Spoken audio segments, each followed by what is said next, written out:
राम राम शेतकरी बंधूंनो, परत एकदा आपण आलेलो आहे नवीन व्हिडिओमध्ये आज आपण माहिती बघणार आहे बेसल डोस मध्ये वापरल्या जाणाऱ्या नीमपेंड बद्दल।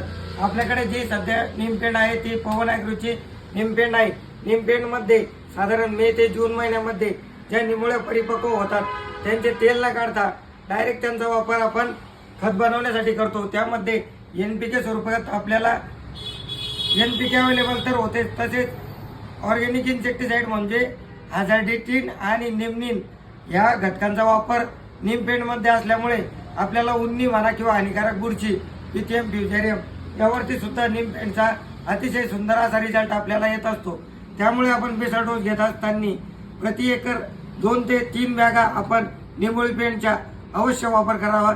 यामुळे आपल्याला नक्कीच चांगला फायदा आपल्या पिकात बघायला भेटेल। व्हिडिओ आवडल्यास नक्की व्हिडिओला लाईक करा, तसेच चॅनलला सबस्क्राईब करा। धन्यवाद, आभारी।